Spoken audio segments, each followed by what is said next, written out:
yang short term liabilities ini, di mana short term liabilities ini isi di dalamnya adalah pembangunan daripada grandstand dan juga VIP village sama kebutuhan modal kerja waktu penyelenggaraan event, yaitu 1,2 triliun.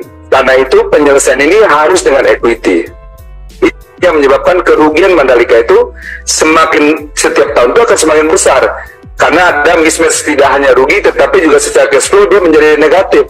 Karena EBITDA-nya hanya 80 miliar, kewajibannya jauh lebih besar yang menjadi cicilan jatuh temponya.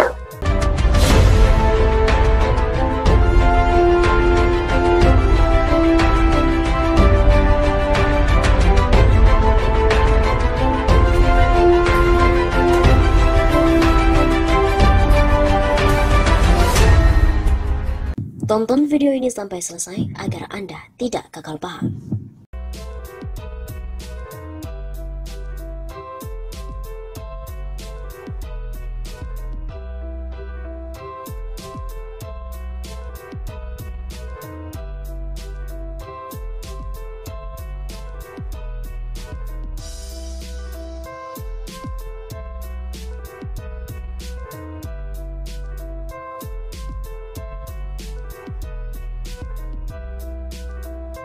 Kesempatan ini perlu saya sampaikan background daripada Mandalika, karena saya ditanya pendapat saya secara provisional bagaimana saya melihat Mandalika.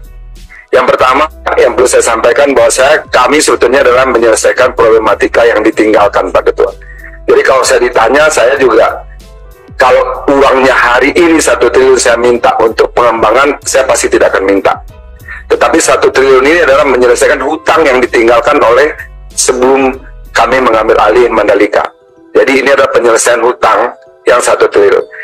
Sebagai gambaran Pak Pimpinan, itu waktu kita mengambil alih Mandalika, itu posisinya adalah mereka mempunyai short term liabilities 1,2 triliun. Mereka mempunyai long term liabilities 3,4 triliun.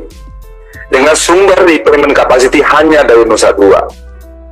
Terus terang saya tidak bisa menyelesaikan yang short term liabilities ini, di mana short term liabilities ini isi di dalamnya adalah pembangunan daripada grandstand dan juga VIP village sama kebutuhan modal kerja waktu penyelenggaraan event, yaitu 1,2 triliun. Karena itu penyelesaian ini harus dengan equity, yang menyebabkan kerugian Mandalika itu semakin setiap tahun itu akan semakin besar, karena ada mismatch, tidak hanya rugi tetapi juga secara cash flow dia menjadi negatif, karena EBITDA-nya hanya 80 miliar, kewajibannya jauh lebih besar yang menjadi cicilan jatuh temponya. Apa yang kami lakukan adalah membagi 4 kriteria di dalam, membagi ke dalam 4 business unit supaya problematika Nusa Dua ini kita bisa zoom in. Root cause problemnya apa? Mandalika ini problemnya adalah kita melakukan hutang terhadap pembangunan infrastruktur, sehingga akibatnya apa? Muncul biaya depresiasi di dalamnya, dan muncul biaya cicilan di dalamnya, dan muncul biaya maintenance di dalamnya, yang mana investasi ini tidak memberikan revenue tambahan, karena ada di looping dengan satu luda yang dilakukan dengan visi yang dimana seluruh aset besar kita luda dengan pihak lain yang tidak mengenerate revenue. Kerugian tanggal yang terbesar itu sebetulnya dari WSBK Pak, bukan dari MotoGP. MotoGP dia bisa melakukan biaya operasionalnya tertutup, tetapi yang WSBK ini menunjukkan